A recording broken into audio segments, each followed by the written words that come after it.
गणेश और बुढ़िया माई की कथा। एक बुढ़िया थी, वह बहुत ही गरीब और दृष्टिहीन थी। उसके एक बेटा और बहू थे। वह बुढ़िया सदैव गणेश जी की पूजा किया करती थी। एक दिन गणेश जी प्रकट होकर उस बुढ़िया से बोले, बुढ़िया माँ, तू जो चाहे सो मांग ले। बुढ़िया बोली, मुझे तो मांगना नहीं आता, कैसे और क्या मांगूं। तब गणेश जी बोले, अपने बहू बेटे से पूछ कर मांग ले। तब बुढ़िया ने अपने बेटे से कहा, गणेश जी कहते हैं तू कुछ मांग ले, बता मैं क्या मांगूं। पुत्र ने कहा, माँ तू धन मांग ले। बहू से पूछा तो बहू ने कहा, नाती मांग ले। तब बुढ़िया ने सोचा कि ये तो अपने अपने मतलब की बात कर रहे हैं। अतः उस बुढ़िया ने पड़ोसन से पूछा तो उन्होंने कहा, बुढ़िया तू तो थोड़े दिन जियोगी, क्यों तू धन मांगो और क्यों नाती मांगे। तू तो अपनी आँखों की रोशनी मांग ले, जिससे तेरी जिंदगी आराम से कट जाए। इस पर बुढ़िया बोली, यदि आप प्रसन्न है तो मुझे 9 करोड़ की माया दे, निरोगी काया दे, अमर सुहाग दे, आँखों की रोशनी दे, नाती दे, पोता दे और सब परिवार को सुख दे और अंत में मोक्ष दे। यह सुनकर तब गणेश जी बोले, बुढ़िया माँ, तुमने तो हमें ठग लिया। फिर भी जो तूने मांगा है वचन के अनुसार सब तुझे मिलेगा। और यह कहकर गणेश जी अंतर ध्यान हो गए। उधर बुढ़िया माँ ने जो कुछ मांगा वह सब कुछ मिल गया। हे गणेश जी महाराज, जैसे तुमने उस बुढ़िया माँ को सब कुछ दिया वैसे ही सबको देना। बुढ़िया माई को मुक्ति दी तुलसी माता की कथा।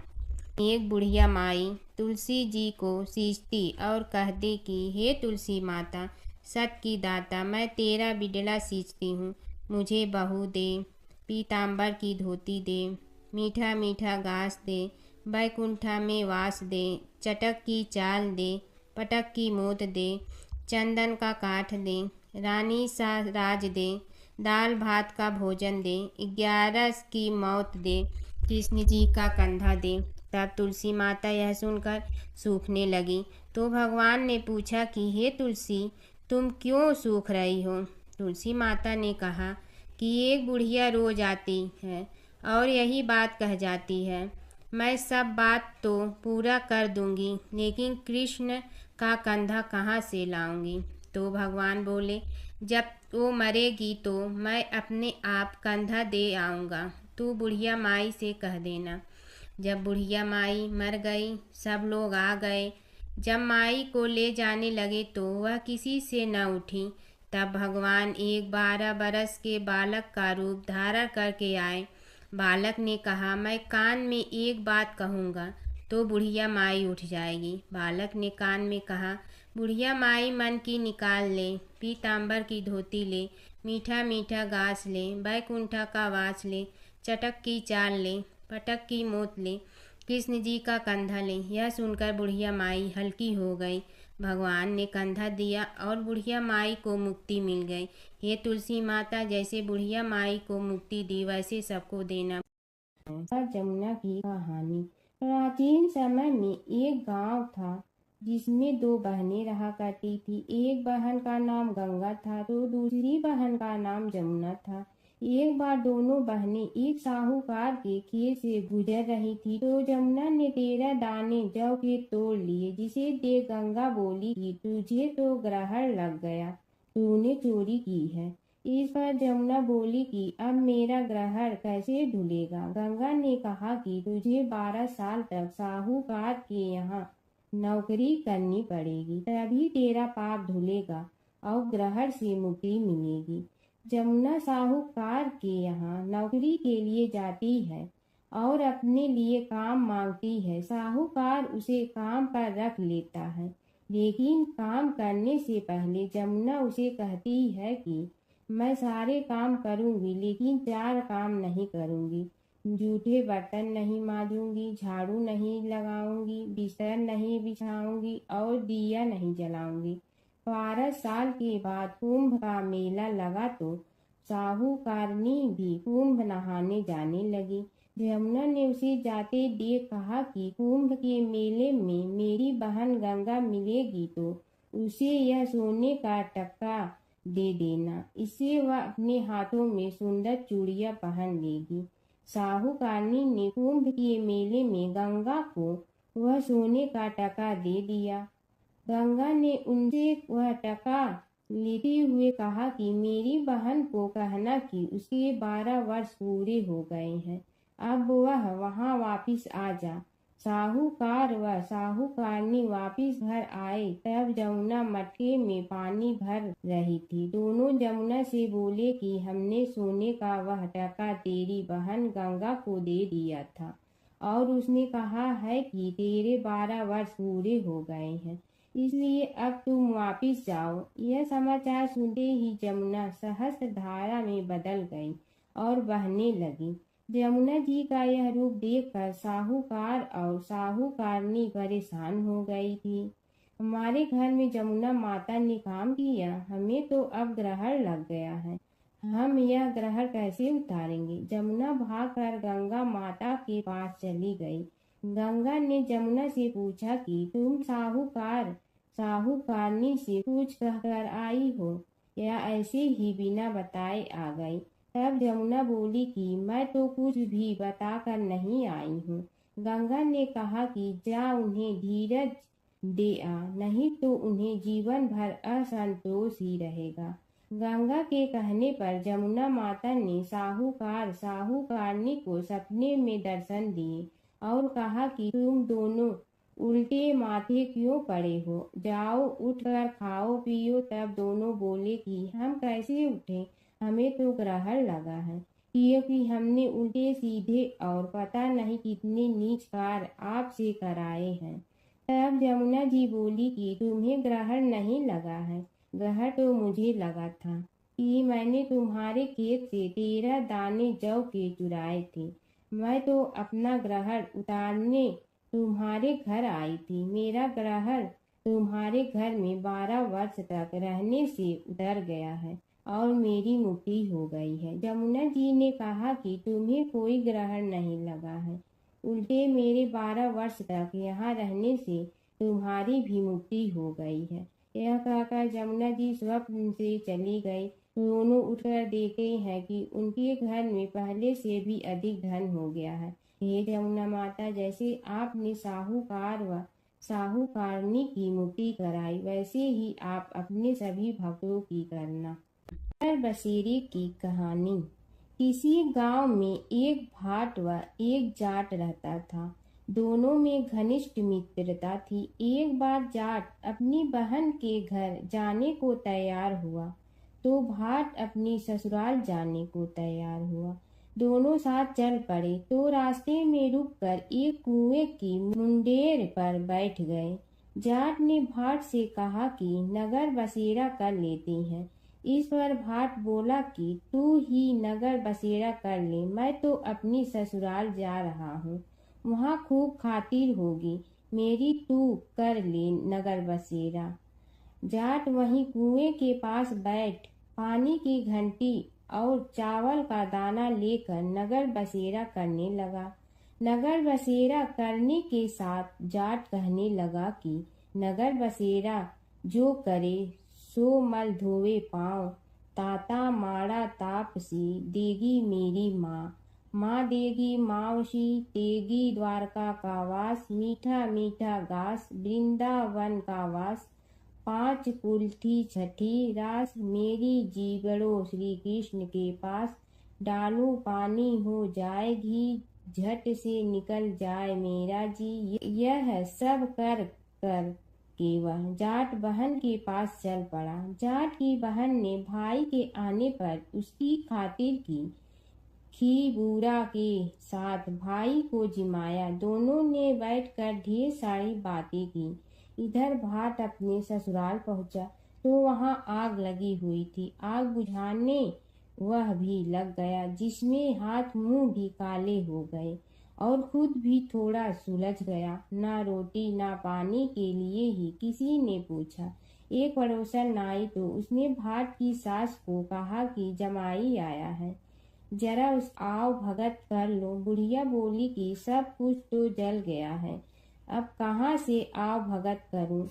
तब पड़ोसन ने ही भाट को एक रोटी के साथ छाछ दी। उसने वही खाकर गुजारा किया। शाम को दोनों फिर घर की ओर चल पड़े और रास्ते में मिल गए और एक दूसरे का हाल पूछा। भाट बोला कि मेरी ससुराल में तो आग लगी हुई थी, आग बुझाते मैं खुद काला हो गया हूँ, ना रोटी मिली ना पानी। जाट बोला कि मेरी तो बहुत खातिर हुई। फिर बोला कि मैंने कहा था ना कि नगर बसेरा कर ले, अब कर ले। लेकिन भाट ने फिर मना कर दिया। कहने लगा कि चाहे रोटी दे या न दे, तेरी तो माँ है, दही चूरमा का पेड़ा धरा पाएगा। भाट ने फिर नगर बसेरा नहीं किया, जाट ने कर लिया। नगर बसेरा जो करे सो मल धोए पाँव, ताता मारा तापसी देगी मेरी माँ। माँ देगी मावशी देगी द्वारका का वास, मीठा मीठा घास वृंदावन का वास। 5 कुल्ठी छठी रास, मेरा जी बड़ो श्री कृष्ण के पास। डालू पानी हो जाए घी, झट से निकल जाए मेरा जी। करके वह चल पड़ा। घर पहुँचते ही जाट की मौसी ने बहुत लाड प्यार किया। उधर भाट घर गया तो उसकी भैंस खो गई थी। बाप एक लाठी रखे तो दूसरी उठाए और कहने लगा कि ससुराल गया तो आग लगा दी, अब यहाँ आया तो भैंस खो दी। बाप ने कहा कि पहले भैंस लेकर आ, तभी रोटी पानी मिलेगा। सारा दिन भाट भैंस ढूंढता रहा, लेकिन उसे भैंस नहीं मिली। जाट और भाट की मुलाकात फिर से बाजार में हो गई। जाट ने भाट के हाल चाल पूछे तो भाट बोला कि आते ही भैंस खो गई, बस उसी दिन से भैंस ढूंढ रहा हूँ। रोटियां का तो पूछो ही मत। जाट ने कहा कि मैंने तो पहले ही कहा था कि नगर बसेरा कर ले। जाट की बात सुनकर भाट बोला कि तेरे नगर बसेरे में इतनी ताकत है तो चल अब कर लेते हैं। दोनों ने बैठकर नगर बसेरा किया। नगर बसेरा जो करे सो मल धोवे पाँव, ताता मारा तापसी देगी मेरी माँ। माँ देगी मौसी देगी द्वारका का वास, मीठा मीठा घास वृंदावन का वास। 5 कुल्ठी छठी रास, मेरा जीवड़ो श्री कृष्ण के पास। डालू पानी हो जाए घी, झट से निकल जाए मेरा जी। दोनों के नगर बसेरा करने पर भाट जैसे ही आगे बढ़ा तो उसकी खोई भैंस मिल गई, जिसे लेकर घर पहुंचा। घर पहुंचते ही माँ ने कहा कि लड़के को आते ही घर से निकाल दिया, सारे दिन से ये भूखा प्यासा भटक रहा है। यह कहकर उसकी माँ ने उसको खूब खिलाया पिलाया। इस घटना के बाद सारे नगर में ढिंढोरा पिटवा गया कि तब कोई अपने पीहर या सास से आते जाते नगर बसेरा करें। जैसे भाट को नगर बसेरा करने का फल मिला, वैसे ही हर किसी को मिलेगी है। माता सीता की कथा। यह कहानी सीता माता कहती थी और श्री राम इसे सुना करते थे। एक दिन श्री राम भगवान को किसी काम के लिए बाहर जाना पड़ा, तो सीता माता कहने लगी कि भगवान, मेरा तो 12 वर्ष का नित्य नियम है, अब आप बाहर जाएंगे तो मैं अपनी कहानी किसे सुनाऊंगी। श्री राम ने कहा कि तुम कुएं की पाल पर जाकर बैठ जाना और वहां जो औरतें पानी भरने आएंगी उन्हें अपनी कहानी सुना देना। सीता माता कुएं की पाल पर जाकर बैठ जाती हैं। एक स्त्री आई, उसने रेशम की जड़ी की साड़ी पहन रखी थी और सोने का घड़ा ले रखा था। सीता माता उसे देख कहती हैं कि बहन, मेरा 12 वर्ष का नित्य नेम सुन लो। पर वह स्त्री बोली कि मैं तुम्हारा नित्य नेम सुनूंगी तो मुझे घर जाने में देरी हो जाएगी और मेरी सास मुझसे लड़ेंगी। उसने कहानी नहीं सुनी और चली गई। उसकी रेशम जड़ी की साड़ी फट गई, सोने का घड़ा मिट्टी के घड़े में बदल गया। सास ने देखा तो पूछा कि ये किसका दोष अपने सिर लेकर आ गई है। बहू ने कहा कि कुएं पर एक औरत बैठी थी। उसने कहानी सुनने के लिए कहा, लेकिन मैंने सुनी नहीं, जिसका यह फल मिला है। बहू की बात सुनकर अगले दिन वही साड़ी और घड़ा लेकर सास कुएं की पाल पर गई। सास को वहीं माता सीता बैठी मिली, तो माता सीता ने कहा कि बहन, मेरी कहानी सुन लीजिए। सास बोली कि एक बार छोड़, मैं तो 4 बार कहानी सुन लूंगी। राम आए लक्ष्मण आए, देश के पुजारी आए, नित नेम का नेम लाए, आओ राम बैठो राम। तपी रसोई जियो राम, माखन मिश्री खाओ राम। दूध बतासा पियो राम, सूत के पल का मोठो राम। साल दुसाला पोठो राम, साल दुसाला ओढ़ो राम। जब बोलो जब राम ही राम, राम संवारे सबके काम। खाली घर भंडार भरेंगे, सबका बेड़ा पार करेंगे। श्री राम जय राम जय जय राम। सास बोली कि बहन, कहानी तो बहुत अच्छी लगी। कहानी सुनकर सास घर चली गई और उसकी साड़ी फिर से रेशम जड़ी की बन गई। मिट्टी का घड़ा फिर सोने के घड़े में बदल गया। बहू कहने लगी, सासू माँ, आपने ये सब कैसे किया?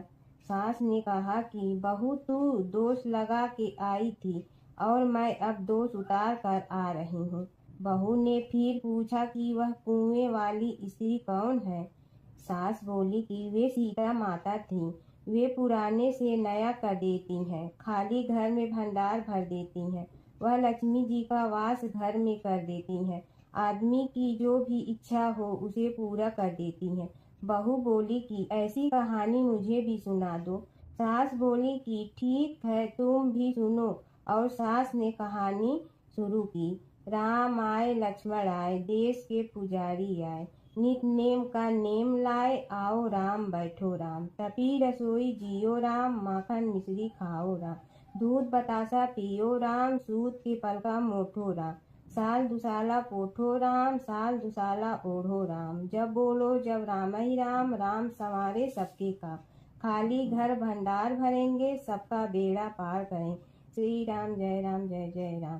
कहानी सुनकर बहू बोली कि कहानी तो बहुत अच्छी है। सास ने कहा कि ठीक है, इस कहानी को रोज कहा करेंगे।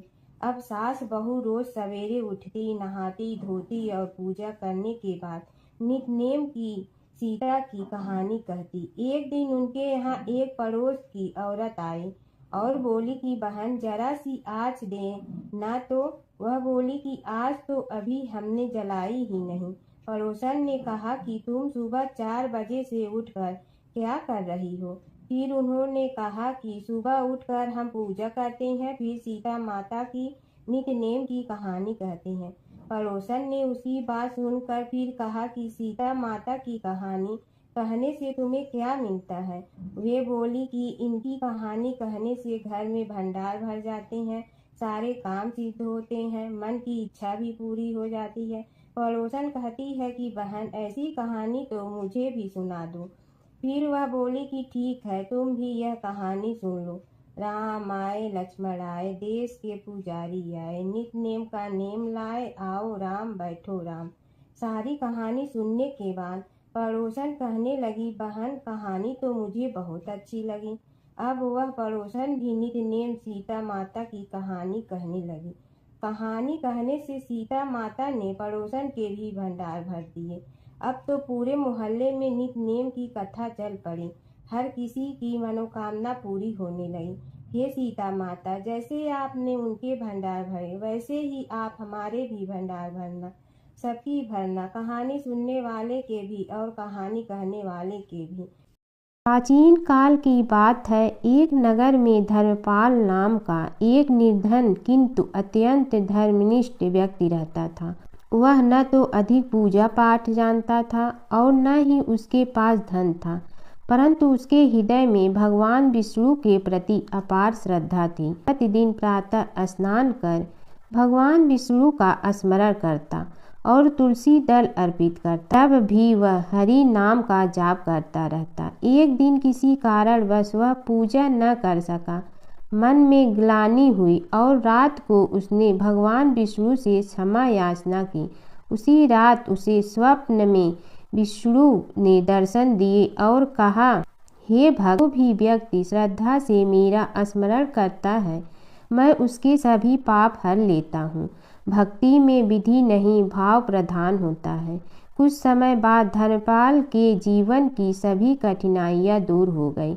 उसके घर में सुख शांति और समृद्धि आ गई। अंत समय में उसे वैकुंठ लोक की प्राप्ति हुई। विष्णु भगवान की कथा।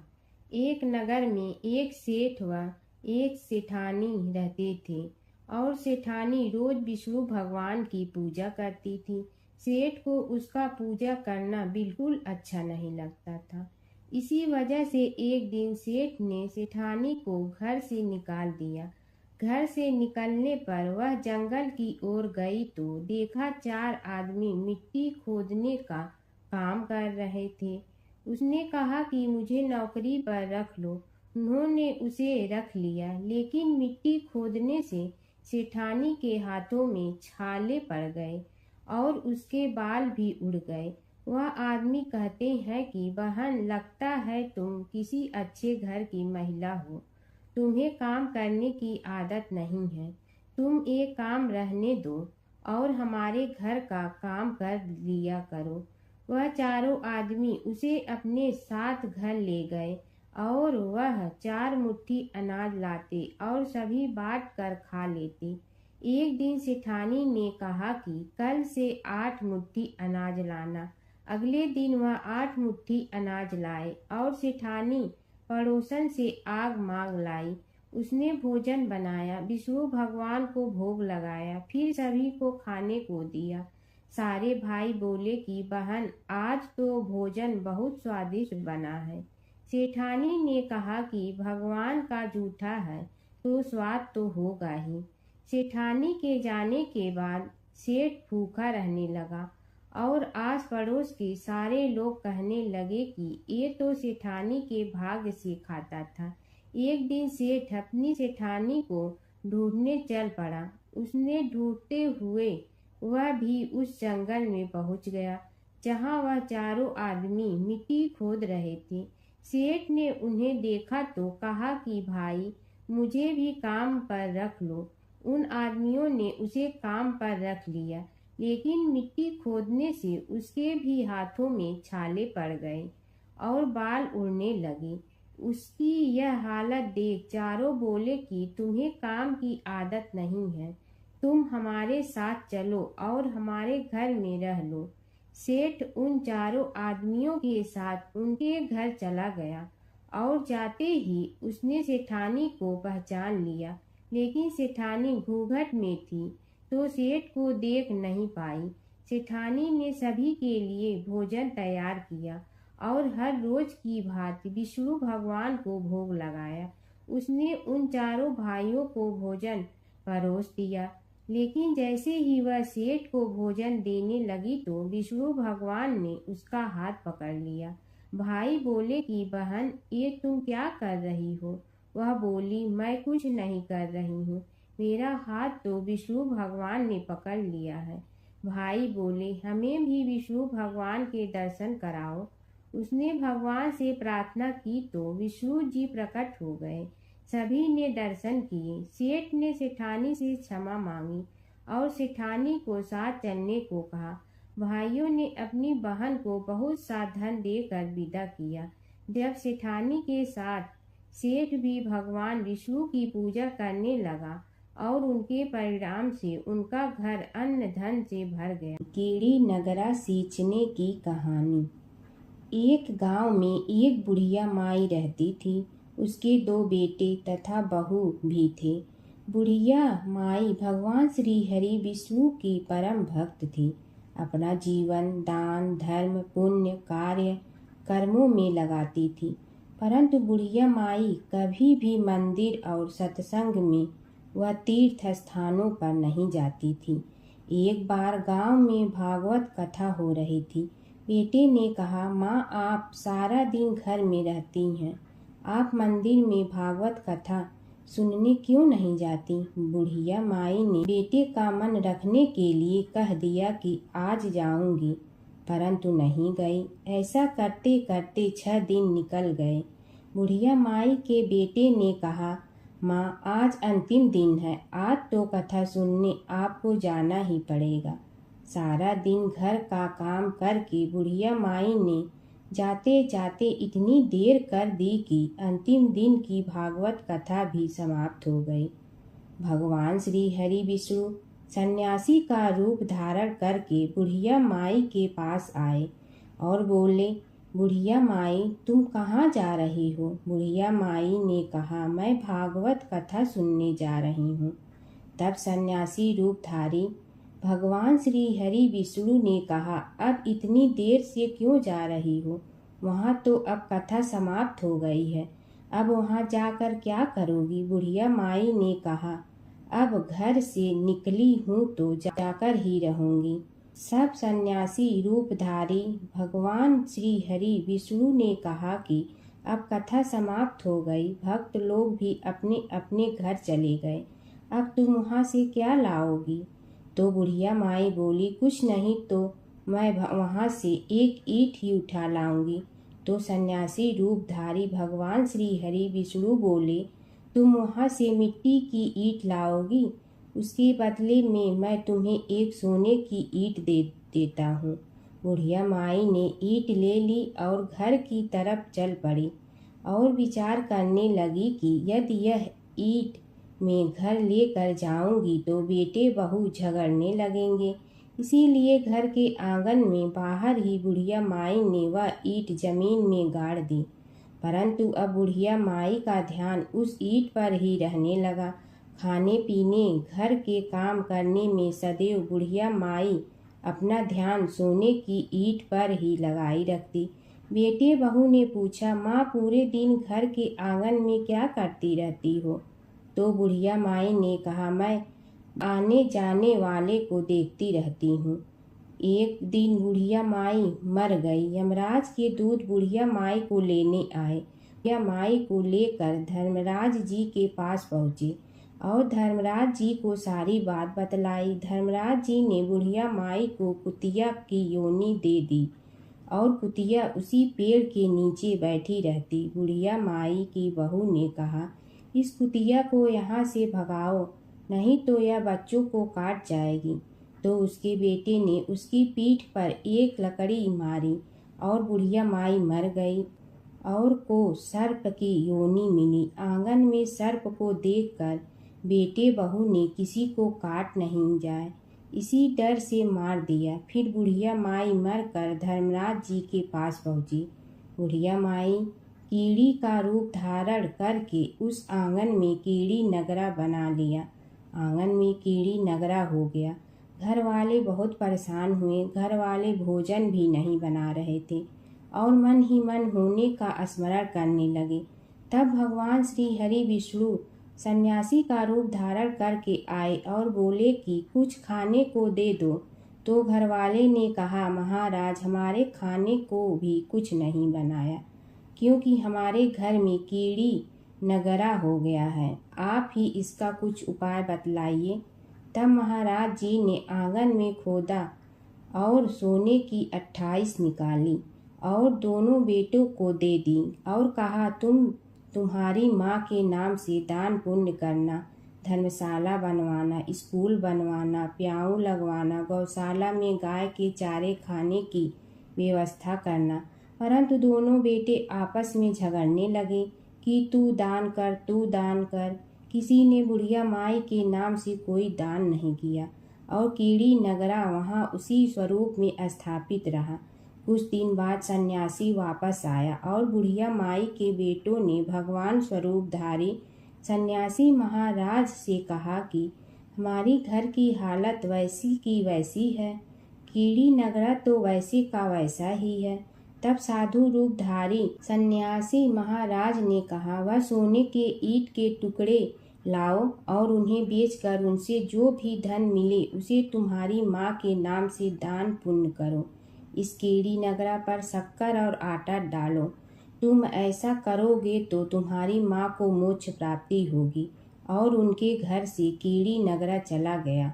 जो व्यक्ति प्रतिदिन सुबह प्रातः आटा और शक्कर कीड़ी नगरे पर डालता है वह सदैव धनवान, पुत्रवान, संपन्न, सुख शांति से जीवन यापन करता है। उसके घर में कभी कोई कष्ट नहीं आता है। उसका जीवन सदा सर्वदा आनंद से व्यतीत होता है। उसके परिवारजन उसे अत्यधिक स्नेह प्रदान करते हैं। कीड़ी नगरा प्रतिदिन सींचने से जुड़ी नगरी की कहानी सुनने से, दान पुण्य व धर्म कार्यों में रुचि लगाने से जीवन उत्तम हो जाता है। धर्मराज जी की कथा। दो सेठानियाँ थीं। एक के घर में धन बहुत था पर वह कंजूस थी। दूसरी के पास धन थोड़ा कम था पर मन से वह बहुत अमीर थी।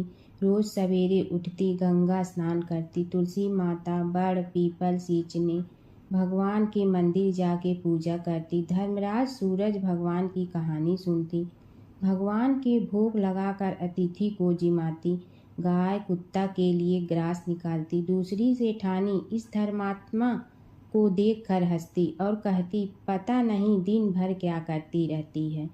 थोड़े समय बाद दोनों सेठानियों को भगवान का बुलावा आया। धर्मात्मा सेठानी के तो यमराज जी ने विमान भेजा और दूसरी को दूत मारते ही ले गया। रास्ते में सेठानी बोली, मेरे को भूख लगी है। तो दूत बोले, किसी को कुछ दिया होगा तो मिलेगा। फिर बोली, प्यास लगी है। दूत बोले, किसी को पानी पिलाया तो मिलेगा। रास्ते में उसे काट चुभने लगे, गर्मी पड़ने लगी, पर दूत तो उसे घसीटे ही ले गए। अब सेठानी बहुत पछताने लगी कि सब कुछ होते हुए भी दान धर्म नहीं किया। इतने में यमराज का दरबार आया। धर्मात्मा बुढ़िया को भगवान के पास सिंहासन मिला और वह उस पर बैठी थी। उधर दूसरी सेठानी को तपते कुंड में डाल दिया। अब सेठानी यमराज से बोली, मुझे 1.25 पहर का जीवन दान दे दो, मैं वापस आकर दंड भोग लूंगी। यमराज बोले, ठीक है। सेठानी के शरीर में वापस प्राण डाल दिए।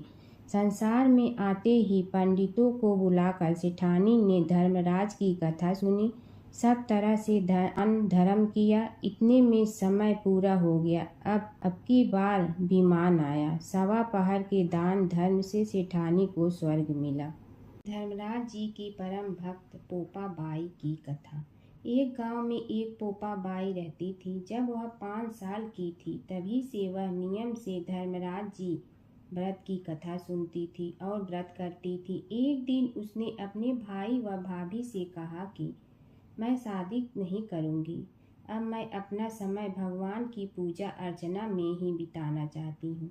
इसलिए मेरी झोपड़ी गांव के बाहर बनवा दो और गांव में सबको कह दो कि वह अपनी गाय व बछड़ों को मेरे यहाँ ही घास भूस चरने को भेज दो और जिसकी भी इच्छा हो, श्रद्धा हो, मुझे खाना भिजवा दो। एक दिन नगर का राजा शिकार खेलने जंगल में आया और गांव के बाहर जंगल के पास बनी झोपड़ी देखकर रुक गया। झोपड़ी के पास जाकर उसने आवाज लगाई कि कौन है, लेकिन भीतर से कोई आवाज न आने पर वह लगातार दरवाजा खटखटाता रहा। तब पोपा बाई उठी और कहने लगी कि कौन हो तुम जो बार बार दरवाजा बजा रहे हो, क्यों आवाज लगा रहे हो? राजा ने कहा कि मैं यहाँ का राजा हूँ और तुम्हारे साथ विवाह करूँगा। पोपा बाई ने कहा कि जहाँ से आए हो वहीं चले जाओ, मैं किसी पराये आदमी का मुंह नहीं देखती हूँ। राजा ने पोपा बाई की एक नहीं सुनी और जबरदस्ती उठा ले गया। तब पोपा बाई ने राजा को श्राप दिया कि तुम्हारा सारा राजपाट नष्ट हो जाएगा। महल में आने पर राजा की रानियों ने सारी बात सुनकर राजा से अनुरोध किया कि पोपा बाई को वहीं वापस छोड़ आओ। राजा जब पोपा बाई को वापस झोपड़ी में छोड़ने जाने लगा तो रास्ते में पाप की नदी आई जिसमें राजा डूब गया। कुछ समय बाद पोपा बाई मृत्यु के बाद धर्मराज जी के यहाँ पहुँची और धर्मराज जी ने उन्हें स्वर्ग का राज दे दिया। एक बार एक सेठ व सेठानी मृत्यु लोक से स्वर्ग लोक आए तो उसके द्वार बंद देखकर वह धर्मराज जी से द्वार खोलने का आग्रह करते हैं। धर्मराज जी कहते हैं, इस द्वार पर पोपा बाई का राज है। इस पर सेठ सेठानी कहते हैं कि हम पोपा बाई को नहीं जानते हैं। धर्मराज जी उन दोनों की बात सुनकर कहते हैं कि तुम दोनों 7 दिन तक मृत्युलोक में रहो। 8 खोपड़ा से राई भरकर 5 कपड़े ऊपर रखकर कहानी सुनकर उद्यापन करना और कहना कि राज है पोपा बाई लेखा लेगी राई राई का। सारे बोलो पोपा बाई की जय। एक समय की बात है कि विष्णु भगवान का विवाह लक्ष्मी जी के साथ निश्चित हो गया। विवाह की तैयारी होने लगी। सभी देवताओं को निमंत्रण भेजे गए, परंतु गणेश जी को निमंत्रण नहीं दिया। कारण जो भी रहा हो, अब भगवान विष्णु की बारात जाने का समय आ गया। सभी देवता अपनी पत्नियों के साथ विवाह समारोह में आए। उन सब ने देखा कि गणेश जी कहीं दिखाई नहीं दे रहे हैं। तब वे आपस में चर्चा करने लगे कि क्या गणेश जी को कोई न्योता नहीं दिया है या स्वयं गणेश जी ही नहीं आए हैं। सभी को इस बात पर आश्चर्य होने लगा। तभी सब ने विचार किया कि विष्णु भगवान से ही इसका कारण पूछा जाए। विष्णु भगवान से पूछने पर उन्होंने कहा कि हमने गणेश जी के पिता भोलेनाथ महादेव को न्योता भेजा है। यदि गणेश जी अपने पिता के साथ आना चाहते हैं तो आ जाते।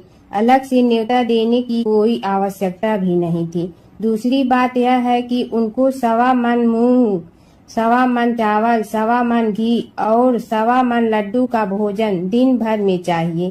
यदि गणेश जी नहीं आएंगे तो कोई बात नहीं। दूसरे के घर जाकर इतना सारा खाना पीना अच्छा भी नहीं लगता। इतनी वार्ता कर ही रहे थे कि किसी एक ने सुझाव दिया, यदि गणेश जी आ भी जाए तो उनके द्वारपाल बनाकर बैठा देंगे कि आप घर की याद रखना। आप तो चूहे पर बैठकर धीरे धीरे चलोगे तो बारात से बहुत पीछे रह जाओगे। यह सुझाव भी सबको पसंद आ गया तो विष्णु भगवान ने भी अपनी सहमति दे दी। होना क्या था कि इतने में गणेश जी वहां आ पहुंचे और उन्हें समझा बुझा कर घर की रखवाली करने बैठा दिया गया। बारात चल रही थी, तब नारद जी ने देखा कि गणेश जी तो दरवाजे पर ही बैठे हुए हैं। तो वे गणेश जी के पास गए और रुकने का कारण पूछा। गणेश जी कहने लगे कि विष्णु भगवान ने मेरा बहुत अपमान किया है। नारद जी ने कहने लगे कि अपनी मूसक देना को आगे भेज दे तो वह रास्ता खोद देगी, जिससे उनके वाहन धरती में धंस जाएंगे। तब आपको सम्मान पूर्वक बुलाना पड़ेगा। अब तो गणेश जी ने अपनी मूसक सेना जल्दी से आगे भेज दी और सेना ने जमीन पोली कर दी। जब बारात वहां से निकली तो रथों के पहिए धरती में धंस गए। लाख कोशिश करे परंतु पहिए नहीं निकले। सभी ने अपने अपने उपाय किए परंतु पहिए तो नहीं निकले, बल्कि जगह जगह से टूट गए। किसी की समझ में नहीं आ रहा था कि अब क्या किया जाए। तब तो नारद जी ने कहा, आप लोगों ने गणेश जी का अपमान करके अच्छा नहीं किया। यदि उन्हें मना कर लाया जाए तो आपका कार्य सिद्ध हो सकता है और यह संकट टल सकता है। शंकर भगवान ने अपने दूत नंदी को भेजा और वे गणेश जी को लेकर आए। गणेश जी का आदर सम्मान के साथ पूजन किया। तब कहीं रथ के पहिए निकले। अब रथ के पहिए निकल के परंतु टूट गए तो उन्हें सुधारे गए। पास के खेत में खाती काम कर रहा था, उसे बुलाया गया। खाती अपना कार्य करने के पहले श्री गणेशाय नमः कहकर गणेश जी की वंदना मन ही मन करने लगा। देखते ही देखते खाती ने सभी पहियों को ठीक कर दिया। तब खाती कहने लगा कि हे देवताओं, आपने सर्वप्रथम गणेश जी को नहीं मनाया होगा और न ही उनकी पूजन की होगी, इसीलिए तो आपके साथ यह संकट आया है। हम तो मूर्ख अज्ञानी हैं, फिर भी पहले गणेश जी को पूजते हैं, उनका ध्यान करते हैं। आप लोग तो देवतागण हैं, फिर भी आप गणेश जी को कैसे भूल गए। अब आप लोग भगवान श्री गणेश जी की जय बोलकर जाएं तो आपके सब काम बन जाएंगे और संकट कट जाएंगे। ऐसा कहते हुए बारात वहां से चल दी और विष्णु भगवान को लक्ष्मी जी के साथ विवाह संपन्न करा के सभी सकुशल घर लौट आए। हे गणेश जी महाराज, आपने विष्णु को जैसे कारज सारियो ऐसे कारज सबको सिद्ध कर जो। बोलो गजानन भगवान की जय। प्राचीन काल की बात है। नैमिषारण्य क्षेत्र में ऋषि, महर्षि और साधु संतों का समाज जुड़ा था। उसमें श्री सूत जी भी विद्यमान थे। शौनक जी ने उनकी सेवा में उपस्थित होकर निवेदन किया कि हे अज्ञान रूप घोर तिमिर को नष्ट करने में करोड़ों सूर्यों के समान प्रकाशमान श्री सूत जी हमारे कानों के लिए अमृत के समान जीवन प्रदान करने वाले कथा तत्व का वर्णन कीजिए। हे सूत जी, हमारे हृदयों में ज्ञान के प्रकाश की वृद्धि तथा भक्ति, वैराग्य और विवेक की उत्पत्ति जिस कथा से हो सकती हो वह हमारे प्रति कहने की कृपा कीजिए। शौनक जी की जिज्ञासा से सूत जी बड़े प्रसन्न हुए। पुरातन इतिहासों के स्मरण से उनका शरीर पुलकायमान हो रहा था। वे कुछ देर उसी स्थिति में विराजमान रहकर कुछ विचार करते रहे और अंत में बोले, शौनक जी, इस विषय में आपके चित्त में बड़ी जिज्ञासा है। आप धन्य हैं जो सदैव ज्ञान की प्राप्ति में तत्पर रहते हुए विभिन्न पुराण कथाओं की जिज्ञासा रखते हैं। आज मैं आपको ज्ञान के परम स्रोत रूप श्री गणेश जी का जन्म कर्म रूप चरित्र सुनाऊंगा। गणेश जी से ही सभी ज्ञानों, सभी विद्याओं का उद्भव हुआ है। अब आप सावधान चित्त से विराजमान हो। श्री गणेश जी के ध्यान और नमस्कार पूर्वक उनका चरित्र श्रवण करें। नमस्तस्मै गणेशाय ब्रह्मा विद्या प्रदायिनी यनागस्त्यसमः साक्षात विघ्न सागर सोसड़े। कैसे हैं वे श्री गणेश जो सभी प्रकार की ब्रह्म विद्याओं को प्रदान करने वाले अर्थात ब्रह्मा के सगुण और निर्गुण स्वरूप पर प्रकाश डालने और जीव ब्रह्मा का अभेद प्रतिपादन करने वाली विद्याओं के दाता हैं। वे विघ्नों के समुद्रों को महर्षि अगस्त के समान शोषण करने में समर्थ हैं। इसलिए उनका नाम विघ्न सागर शोषक के नाम से प्रसिद्ध है। मैं उन भगवान श्री गणेश जी को नमस्कार करता हूँ। प्रथम पूजा के अधिकारी श्री गणेश जी, यह कहकर सूत जी कुछ समय के लिए मौन हो गए और फिर बोले, शौनक जी, भगवान गणेश जी ही सर्वप्रथम पूजा प्राप्ति के अधिकारी हैं। किसी भी देवता की पूजा करो, पहले उनकी पूजा करो। शौनक जी ने निवेदन किया, हे भगवान, हे सूत, सर्वप्रथम यह बताने की कृपा कीजिए कि गणेश जी को प्रथम पूजा का अधिकार किस प्रकार प्राप्त हुआ। इस विषय में मेरी बुद्धि मोह को प्राप्त हो रही है कि सृष्टि रचयिता ब्रह्मा जी, पालन करता भगवान नारायण और संहार करता शिव जी में से किसी को प्रथम पूजा का अधिकारी क्यों नहीं माना गया। यह त्रिदेव ही तो सबसे बड़ा देवता माने जाते हैं।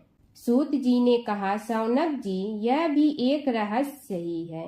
देखो, अधिकार मांगने से नहीं मिलता, इसके लिए योग्यता होनी चाहिए। संसार में अनेकों देवी देवताएं पूजे जाते हैं।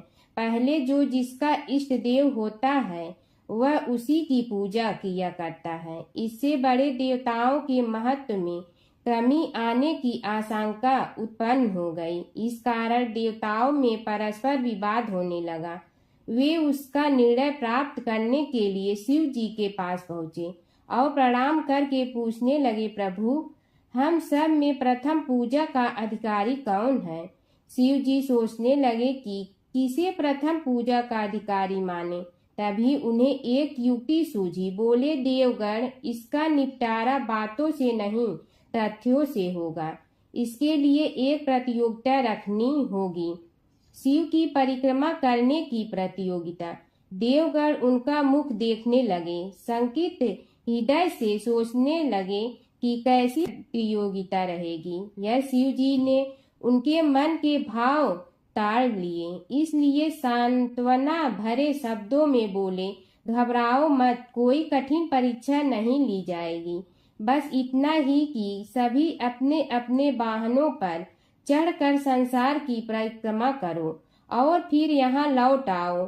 जो पहले लौटेगा वही सर्वप्रथम पूजा का अधिकारी होगा। अब क्या देर थी, सभी अपने अपने वाहन पर चढ़कर दौड़ पड़े। किसी का वाहन गजराज था तो किसी का सिंह, किसी का भैंसा तो किसी का मृग, किसी का हंस तो किसी का उल्लू, किसी का अश्व तो किसी का श्वान। अभिप्राय यह है कि वाहनों को विविधता के दर्शन उस समय जितने भले प्रकार से हो सकते थे उतने अन्य समय में नहीं। सबसे गया बीता वाहन गणेश जी का था मूषक, उससे चूहा भी कहते हैं। ऐसे वाहन के बल भरोसे इस प्रतियोगिता में सफल होना तो क्या, सम्मिलित होना भी हास्यास्पद है। गणेश जी ने सोचा, छोड़ो, क्या होगा प्रतियोगिता में भाग लेने से, हम तो यहाँ बैठे रहकर ही तमाशा देखेंगे। वे बहुत देर तक विचार करते रहे। अंत में उन्हें एक युक्ति सूझी। शिव जी स्वयं ही जगदाता हैं, यह संसार उन्हीं का प्रतिबिंब है, तब क्यों न इन्हीं की परिक्रमा कर ली जाए। इनकी परिक्रमा करने से ही संसार की परिक्रमा हो जाएगी। ऐसा निश्चय कर उन्होंने मूषक पर चढ़कर शिव जी की परिक्रमा की और उनके समक्ष जा पहुँचे। शिव जी ने कहा, तुमने परिक्रमा पूर्ण कर ली? उन्होंने उत्तर दिया, जी हाँ। शिव जी सोचने लगे कि इसे तो यहीं घूमते हुए देखा, फिर परिक्रमा कैसे कराया। देवताओं का परिक्रमा करके लौटना आरंभ हुआ और उन्होंने गणेश जी को वहां बैठे देखा तो माथा ठनक गया। फिर भी साहस करके बोले, अरे तुम विश्व की परिक्रमा के लिए नहीं गए? गणेश जी ने कहा, अरे मैं कब का यहाँ आ गया। देवता बोले, तुम्हें तो कहीं भी नहीं देखा। गणेश जी ने उत्तर दिया, देखते कहाँ से, समस्त संसार शिव जी में विद्यमान है। इनकी परिक्रमा करने से ही संसार की परिक्रमा पूर्ण हो गई। सूत जी बोले, शौनक, इस प्रकार गणेश जी ने अपनी बुद्धि के बल पर ही विजय प्राप्त कर ली। उनका कथन सत्य था, इसलिए कोई विरोध करता भी तो कैसे। बस उसी दिन से गणेश जी की प्रथम पूजा होने लगी। सूत जी बोले, हे शौनक जी, यह एक तथ्य है कि गणेश जी ही उसके पात्र हैं। वे बड़े देवता का भी कार्य सिद्धि में विघ्न उपस्थित होने पर उन विघ्न राज का आश्रय न लिया हो। हे शौनक, वे देव भी बड़े दयालु हैं। नाम तो शिव जी का ही आशुतोष है, किंतु वे सर्वात्मा और सर्वरक्षक प्रभु तो शिव जी की अपेक्षा भी शीघ्र ही प्रकट हो जाते हैं। उनका भक्त कभी किसी संकट में नहीं पड़ता। यदि प्रारब्ध वशात कभी किसी विपत्ति में पड़ भी जाता है तो गणेश्वर की उपासना करने पर उनके अनुग्रह से उनके समस्त दुख दूर होकर परम सुख की प्राप्ति होती है। शौनक ने कहा, हे सूत जी, हे महाभाग, हे प्रभु, मैं गणेश जी के विभिन्न चरित्रों का अध्ययन करना चाहता हूँ, तो मुझे बताइए कि किस ग्रंथ का अवलोकन करूँ। हे दयामय, आपको तो उनके समस्त चरित्र विदित है कि यदि आप ही उन्हें सुनाने की कृपा करें तो मेरा अत्यधिक उपकार होगा। सूत जी बोले, हे शौनक भगवान, गणेश्वर के इतने चरित्र हैं कि उन सब का कथन इस जीवा से संभव नहीं, क्योंकि प्रभु अनंत, प्रभु चरित्र अनंता वाली बात समस्त विद्वान ऋषि मुनि कहते हैं। फिर भी गणेश जी प्रथम पूजा के अधिकारी होने के कारण समस्त देव चरित्रों में जुड़े हुए हैं, इसलिए उनका प्रभाव भी सर्वाधिक व्यापक है। हे मुने, हे शौनक, वे भगवान सर्वसमर्थ हैं। वे सभी का तिरस्कार करने में समर्थ हैं, किंतु उनका तिरस्कार कोई भी नहीं कर सकता। यह त्रिलोक्य उन्हीं भगवान के संकेत पर नित्य करता है। इसकी समस्त क्रियाएं उन्हीं की इच्छा पर आश्रित हैं।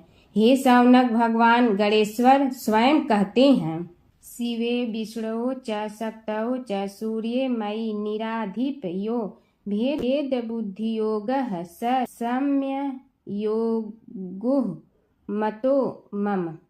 हे नरेश्वर, हे वरेण्य, शिव, विष्णु, शक्ति, सूर्य और मुझ गणेश में जो अभेद बुद्धि योग है, मेरे मत में वही सम्यक योग है। इससे यह भी सिद्ध है कि समस्त देवता उन्हीं के स्वरूप हैं। वे ही भगवान विभिन्न कार्य रूपों के अनुसार अपना भिन्न भिन्न नाम रखते हैं। हे मुनि श्रेष्ठ, उन सब देवताओं के चरित्र भी उन्हीं गणराज के चरित्र हैं। यद्यपि सब चरित्र एक ही ग्रंथ में मिलने में संभव नहीं है, फिर भी गणेश्वर के अनेकों प्रमुख चरित्रों का वर्णन गणेश पुराण में हुआ है। राजा सोमकांत का वृत्तांत कथन। शौनक जी ने पूछा, हे प्रभु, गणेश पुराण का आरंभ किस प्रकार हुआ, यह मुझे बताने की कृपा करे। इस पर सूत जी ने कहने लगे, हे शौनक, यद्यपि गणेश पुराण है तो बहुत प्राचीन, क्योंकि भगवान गणेश्वर तो आदि हैं। न जाने कब से गणेश जी अपने उपासकों पर कृपा करते चले आ रहे हैं। उनके अनंत चरित्र हैं, जिनका संग्रह एक महापुराण का रूप ले सकता है। उसे एक बार भगवान नारायण ने नारद जी को और भगवान ने शंकर और जगन जननी पार्वती जी को सुनाया था। बाद में वही पुराण संक्षेप रूप में ब्रह्मा जी ने महर्षि वेद व्यास को सुनाया और फिर व्यास जी ने महर्षि भृगु को सुनाया। भृगु ने कृपा करके सौराष्ट्र के एक राजा सोमकांत को सुनाया था। तब से वह पुराण अनेक कथाओं में विस्तृत होता रहा और अनेक कथाओं से रहित होता हुआ अनेक रूप में प्रचलित है। शौनक जी ने पूछा, भगवान, आप यह बताने का कष्ट करें कि राजा सोमकांत कौन था। उसने महर्षि से गणेश पुराण का श्रवण कहाँ किया था, उस पुराण के श्रवण से उसे क्या क्या उपलब्धियां हुई। हे नाथ, मुझे श्री गणेश्वर की कथा के प्रति उत्कंठा बढ़ती ही जा रही है। सूत जी बोले, हे शौनक, सौराष्ट्र के देवनगर नाम की एक प्रसिद्ध राजधानी थी। वहाँ का राजा सोमकांत था। वह अपनी प्रजा का पुत्र के समान पालन करता था। वह वेद ज्ञान संपन्न, शस्त्र विद्या में पारंगत एवं प्रबल प्रतापी राजा, समस्त राजाओं में मान्य तथा अत्यंत वैभवशाली था। उसका ऐश्वर्य कुबेर के भी ऐश्वर्य को लज्जित करता था।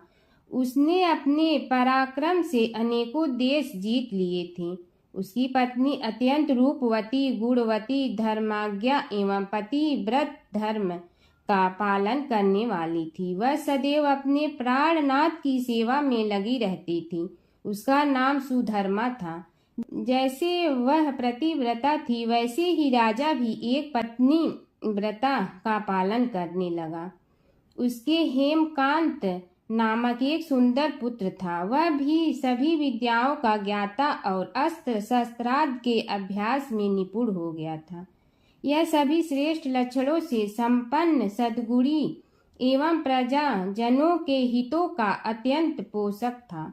इस प्रकार राजा सोमकांत स्त्री, पुत्र, पशुवाहन, राज्य एवं प्रतिष्ठा आदि से सब प्रकार सुखी था।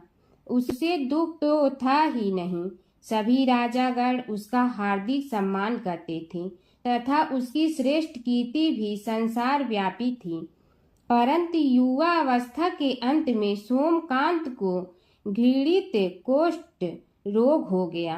उसके अनेक उपचार किए गए, किंतु कोई लाभ नहीं हुआ। रोग शीघ्रता से बढ़ने लगा और उसके कीड़े पड़ गए। जब रोग की अधिक वृद्धि होने लगी और उसका कोई उपाय न हो सका, तो राजा ने मंत्रियों को बुलाकर कहा, सुव्रतो, जाने किस कारण यह रोग मुझे पीड़ित कर रहा है। बस से ही यह किसी पूर्व जन्म के पाप का फल होगा। इसलिए मैं अब अपना समस्त राजपाट छोड़कर वन में रहूंगा। मेरे पुत्र हेमकांत को मेरे समान मानकर राज्य शासन का धर्म पूर्वक संचालन कराते रहें। यह कहकर राजा ने शुभ दिन दिखवाकर अपने पुत्र हेमकांत को राज्य पद पर अभिषेक किया और अपनी पत्नी सुधर्मा के साथ निर्जन वन की ओर चल दिया। प्रजापालक राजा के वियोग में समस्त प्रजा जन अश्रु बहाते हुए उनके साथ चले गए। राज्य की सीमा पर पहुंचकर राजा ने अपने पुत्र अमात्यगण और प्रजाजनों को समझाया, आप सब लोग धर्म के जानने वाले श्रेष्ठ आचरण में तत्पर एवं सहृदय हैं। यह संसार तो वैसे भी परिवर्तनशील है। जो आज है वह कल नहीं था और आने वाले कल में भी नहीं रहेगा। इसलिए मेरे जाने से दुख का कोई कारण नहीं है। मेरे स्थान पर मेरा पुत्र सभी कार्यों को करेगा। इसलिए आप सब उसके अनुशासन में रहते हुए उसे सदैव सम्मान करते रहें। फिर पुत्र से कहा, बेटा, यह स्थिति सभी के समझ आती रही है। हमारे पूर्व पुरुष भी परंपरागत रूप से वृद्धावस्था आने पर वन में जाते रहे हैं।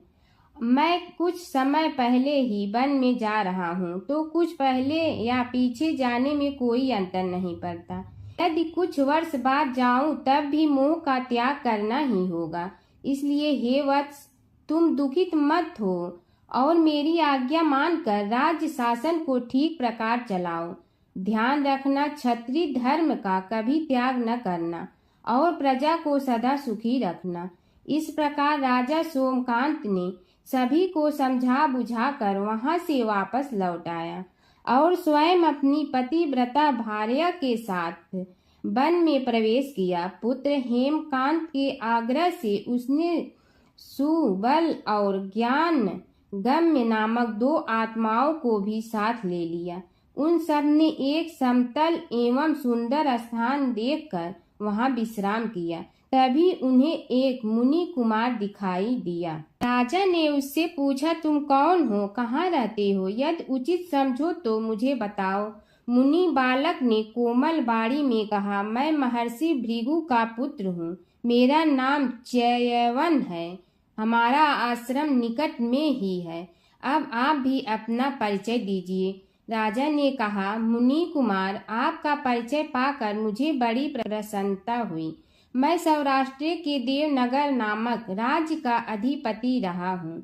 अब अपने पुत्र को राज्य देकर मैंने अरण्य की शरण ली है। मुझे कुष्ठ रोग अत्यंत पीड़ित किए हुए हैं। उसकी निवृत्ति का कोई उपाय करने वाला हो तो कृपा कर मुझे बताइए। मुनि कुमार ने कहा, मैं अपने पिताजी से अपना वृतांत कहता हूँ, फिर वे जैसा कहेंगे आपको बताऊंगा। यह कहकर मुनि बालक चला गया और कुछ देर में ही आकर बोला, राजन, मैंने आपका वृतांत अपने पिताजी को बताया। उनकी आज्ञा हुई है कि आप सब मेरे साथ आश्रम में चलकर उनसे भेंट करें, तभी आपके रोग के विषय में भी विचार किया जाएगा। राजा सोमकांत के पूर्व जन्म का वृत्तांत भृगु द्वारा वर्णन। राजा अपनी पत्नी और अमात्यों के सहित च्यवन के साथ साथ भृगु आश्रम में जा पहुंचा और उन्हें प्रणाम कर बोला, हे भगवान, हे महर्षि, मैं आपकी शरण हूँ। आप मुझ कुष्ठी पर कृपा कीजिए। महर्षि बोले, राजन, यह तुम्हारे किसी पूर्व जन्म कृत पाप का ही उदय हो गया है। इसका उपाय मैं विचार करके बताऊंगा। आज तो तुम सब स्नान आज से निवृत्त होकर रात्रि विश्राम करो। महर्षि की आज्ञा अनुसार सबने स्नान भोजन आदि के उपरांत रात्रि व्यतीत की और प्रातः काल स्नान आदि नित्य कर्मों से निवृत्त होकर महर्षि की सेवा में उपस्थित हुए। महर्षि ने कहा, राजन, मैंने तुम्हारे पूर्व जन्म का वृतांत जान लिया हूँ और यह भी विदित कर लिया है कि किस पाप के फल से तुम्हें इस रोग की प्राप्ति हुई है। यदि तुम चाहो तो उसे सुना दूं। राजा ने हाथ जोड़कर निवेदन किया, बड़ी कृपा होगी मुनिनाथ, मैं उसे सुनने के लिए उत्कंठित हूँ। महर्षि ने कहा, तुम पूर्व जन्म में एक धनवान वैश्य के लाडले पुत्र थे। वह वैश्य विंध्याचल के निकट कौलहार नामक ग्राम में निवास करता था। उसकी पत्नी का नाम सुलोचना था। तुम उसी वैश्य दंपत के पुत्र हुए। तुम्हारा नाम कामद था। तुम्हारा लालन पालन बड़े लाड चाव से हुआ। उन्होंने तुम्हारा विवाह एक अत्यंत सुंदरी वैश्य कन्या से कर दिया था, जिसका नाम कुटुम्बिनी था। यद्यप तुम्हारी भार्या सुशीला थी और तुम्हें सदैव धर्म में निरत देखना चाहती थी, किंतु तुम्हारा स्वभाव वासनांध होने के कारण दिन प्रतिदिन उज्जवल होता जा रहा था। किंतु माता पिता भी धार्मिक थे, इसलिए उनके सामने तुम्हारी उज्ज्वलता दबी रही। परंतु माता पिता की मृत्यु के बाद तुम निरंकुश हो गए और अपनी पत्नी की बात भी नहीं मानते थे। तुम्हें अनाचार में प्रवृत्त देखकर उसे दुख होता था, तो भी उसका कुछ बस न चलता था। तुम्हारी उन्मत्तता चरम सीमा पर थी। अपनों से भी द्वेष और क्रूरता का व्यवहार किया करते थे। हत्या आदि कराते थे। तुम्हारे लिए सामान्य बात हो गई। पीड़ित व्यक्तियों ने तुम्हारे विरुद्ध राजा से पुकार की। अभियोग चला और तुम्हें राज्य की सीमा से भी बाहर चले जाने का आदेश हुआ। तब तुम घर छोड़कर किसी निर्जन वन में रहने लगे। उस समय तुम्हारा कार्य लोगों को लूटना और हत्या करना ही रह गया। एक दिन माध्याह्न काल था। गुणवर्धक नामक एक विद्वान ब्राह्मण उधर से निकला। बेचारा अपनी पत्नी को लिवाने के लिए ससुराल जा रहा था। तुमने उस ब्राह्मण युवक को पकड़कर लूट लिया। प्रतिरोध करने पर उसे मारने लगे तो वह चित्कार करने लगा, मुझे मत मार, मत मार, देख मेरा दूसरा विवाह हुआ है। मैं पत्नी को लेने के लिए जा रहा हूँ। किंतु तुम तो क्रोधवश में ऐसे लीन हो रहे थे कि तुमने उसकी बात सुनकर भी नहीं सुनी। जब उसे मारने लगे तो उसने श्राप दे दिया, अरे हत्यारे, मेरी हत्या के पाप से तो सहस्त्र कल्प तक घोर नरक भोगोगे। तुमने उसकी कोई चिंता न की और सिर काट लिया। राजन, तुमने ऐसी एक नहीं बल्कि अनेक निरीह हत्याएं की थी, जिनकी गणना करना भी पाप है। इस प्रकार इस जन्म में तुमने घोर पाप कर्म किए थे, किंतु बुढ़ापा आने पर जब अशक्त हो गए तब तुम्हारे साथ जो क्रूर कर्मा थे वे भी किनारा कर गए। उन्होंने सोच लिया कि अब तो इसे खिलाना भी पड़ेगा, इसलिए मरने दो यहीं। अमोघ प्रभाव गणेश उपासना का कथन। राजन, अब तुम निरालंब थे, चल फिर तो सकते ही नहीं थे। भूख से पीड़ित रहने के कारण रोगों ने भी घेर लिया। उधर से जो कोई निकलता तुम्हें घृणा की दृष्टि से देखता हुआ चला जाता। तब तुम आहार की खोज में बड़ी कठिनाई से चलते हुए एक जीर्ण शीर्ण देवालय में पहुंचा।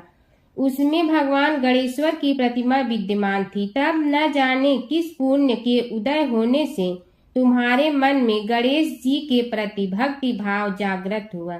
तुम निराहार रहकर उनकी उपासना करने लगे। उससे तुम्हें सब कुछ मिला और रोग भी कम हुआ। राजन, तुमने अपने साथियों की दृष्टि बचाकर बहुत सा धन एक स्थान पर गाड़ दिया था। अब तुमने उस धन को उसे देवालय के जीर्णोद्धार में लगाने का निश्चय किया। शिल्पी बुलाकर उस मंदिर को सुंदर और भव्य बनवा दिया। इस कारण कुख्याति सुख्याति में बदलने लगी। फिर यथा समय तुम्हारी मृत्यु हुई। यमदूतों ने पकड़कर तुम्हें यमराज के समक्ष उपस्थित किया। यमराज तुमसे बोले, जीव, तुमने पाप और पुण्य दोनों ही किए हैं और दोनों का ही भोग तुम्हें भोगना है, किंतु पहले पाप का फल भोगना चाहते हो पुण्य का। इसके उत्तर में तुमने प्रथम अपने पुण्य कर्मों के भोग की इच्छा प्रकट की और इसीलिए उन्होंने तुम्हें राजकुल में जन्म लेने के लिए भेज दिया। पूर्व जन्म में तुमने भगवान गणाध्यक्ष का सुंदर एवं भव्य मंदिर बनवाया था, इसलिए तुम्हें सुंदर देह की प्राप्ति हुई। यह कहकर महर्षि भृगु कुछ रुके। उन्होंने देखा कि राजा को इस वृतांत पर शंका हो रही है। तभी महर्षि के शरीर में असंख्य विकराल पक्षी उत्पन्न होकर राजा की ओर झपटे। उनकी चोंच बड़ी तीक्ष्ण थी, जिनसे वे राजा के शरीर को नोच नोच कर खाने लगे। उसके कारण उत्पन्न असहनीय पीड़ा से व्याकुल हुए राजा ने महर्षि के समक्ष हाथ जोड़कर निवेदन किया, प्रभु, आपका आश्रम तो समस्त द्वेष आदि से परे है और यहाँ मैं आपकी शरण में बैठा हूँ। तब यह पक्षी मुझे आकर ही क्यों पीड़ित कर रहे हैं? हे मुनिनाथ, इनसे मेरी रक्षा कीजिए।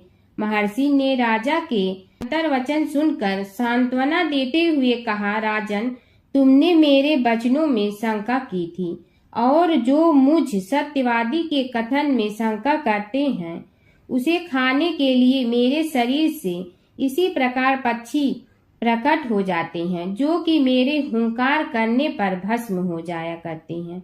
यह कर महर्षि ने हुंकार की और तभी वे समस्त पक्षी भस्म हो गए। राजा श्रद्धावनत होकर उनके समक्ष अश्रुपात करता हुआ बोला, प्रभु, अब आप पाप से मुक्त होने का उपाय कीजिए। महर्षि ने कुछ विचार कर कहा, राजन, तुम पर भगवान गणेश्वर की कृपा सहज रूप से है और वे ही प्रभु तुम्हारे पापों को भी दूर करने में समर्थ हैं। इसलिए तुम उनके पाप नाशक चरित्रों का श्रवण करो। गणेश पुराण में उनके चरित्रों का भले प्रकार वर्णन हुआ है, अतएव तुम श्रद्धा भक्ति पूर्वक उसी को सुनने में चित्त लगाओ। राजा ने प्रार्थना की, महामुनि, मैंने गणेश पुराण का नाम भी आज तक नहीं सुना, तो उनके सुनने का सौभाग्य कैसे प्राप्त कर सकूंगा? हे नाथ, आपसे अधिक ज्ञानी और प्रकांड विद्वान और कौन हो सकता है? आप ही मुझ पर कृपा कीजिए। महर्षि ने राजा की दीनता देखकर उसके शरीर पर अपने कमंडल का मंत्रपूत जल छिड़का। तभी राजा को एक छींक आई और नासिका से एक अत्यंत छोटा काले वर्ण का पुरुष बाहर निकल आया। देखते देखते वह बढ़ गया। उसके भयंकर रूप को देखकर राजा कुछ भयभीत हुआ, किंतु समस्त आश्रमवासी वहां से भाग गए। वह पुरुष महर्षि के समक्ष हाथ जोड़कर खड़ा हो गया। उन्हें उसकी ओर देखा और कुछ उच्च स्वर में बोले, तू कौन है? क्या चाहता है? वह बोला, मैं साक्षात पाप हूँ। समस्त पापियों के शरीर में मेरा निवास है। आपके मंत्रपूत जल के स्पर्श से मुझे विवश होकर राजा के शरीर से बाहर निकलना पड़ा है। अब मुझे बड़ी भूख लगी है, बताइए क्या खाऊं और कहाँ रहूं? महर्षि बोले, तू उस आम के अवकाश स्थान में निवास कर और उसी वृक्ष के पत्ते खाकर जीवन निर्वाह कर। यह सुनते ही वह पुरुष आम के वृक्ष के पास पहुंचा, किंतु उसके स्पर्श मात्र से वह वृक्ष जलकर भस्म हो गया। फिर जब पाप पुरुष को रहने के लिए कोई स्थान दिखाई न दिया तो वह भी अंतर्हित हो गया। हर व्रत कथा के साथ पढ़ी और सुनी जाने वाली लपसी तपसी की यह कहानी। एक लपसी था, एक तपसी था। तपसी हमेशा भगवान की तपस्या में लीन रहता था। लपसी रोजाना 1.25 सेर की लपसी बनाकर भगवान का भोग लगाकर जीम लेता था। एक दिन दोनों लड़ने लगे। तपसी बोला, मैं रोज भगवान की तपस्या करता हूँ, इसलिए मैं बड़ा हूँ। लपसी बोला, मैं रोज भगवान को 1.25 सेर लपसी का भोग लगाता हूँ, इसलिए मैं बड़ा हूँ। नारद जी वहाँ से गुजर रहे थे। दोनों को लड़ता देखकर उनसे पूछा कि तुम क्यों लड़ रहे हो? तपसी ने खुद के बड़ा होने का कारण बताया और लपसी ने अपना कारण बताया। नारद जी बोले, तुम्हारा फैसला मैं करूँगा। दूसरे दिन लपसी और तपसी नहाकर अपनी रोज की भक्ति करने आए तो नारद जी ने छुपकर 1.25 करोड़ की एक एक अंगूठी उन दोनों के आगे रख दी। तपसी की नज़र उस अंगूठी पर पड़ी जो उसने चुपचाप अंगूठी उठाकर अपने नीचे दबा ली। तब लपसी की नज़र अंगूठी पर पड़ी, लेकिन उसने ध्यान नहीं दिया। भगवान को भोग लगाकर लपसी खाना खाने लगा। नारद जी सामने आए तो दोनों ने पूछा कि कौन बड़ा, तो नारद जी ने लपसी से खड़ा होने को कहा। वो खड़ा हुआ तो उसने नीचे दबी अंगूठी दिखाई पड़ी। नारद जी ने लपसी से कहा, तपस्या करने के बाद भी तुम्हारी चोरी करने की आदत नहीं गई, इसलिए लपसी बड़ा है और तुम्हें तुम्हारी तपस्या का कोई फल भी नहीं मिलेगा। तपसी शर्मिंदा होकर माफ़ी मांगने लगा। उसने नारद जी से पूछा, मुझे मेरी तपस्या का फल कैसे मिलेगा? नारद जी ने कहा, यदि कोई गाय और कुत्ते की रोटी नहीं बनाएगा तो फल तुम्हें मिलेगा। यदि कोई ब्राह्मण को भोजन करवा कर दक्षिणा नहीं देगा तो फल तुम्हें मिलेगा। यदि कोई साड़ी के साथ ब्लाउज नहीं देगा तो फल तुझे मिलेगा। यदि कोई दिए से दिया जलाएगा तो फल तुम्हें मिलेगा। यदि कोई सारी कहानी सुने लेकिन तुम्हारी कहानी नहीं सुने तो फल तुझे मिलेगा। उसी दिन से हर व्रत कथा कहानी के साथ लपसी तपसी की कहानी भी सुनी और कही जाती है। ओम जय जगदीश हरे स्वामी जय जगदीश हरे, भक्त जनों के संकट क्षण में दूर करे। ओम जय जगदीश हरे, जो ध्यावे फल पावे, दुख बिन से मन का, सुख संपत्ति घर आवे, कष्ट मिटे तन का।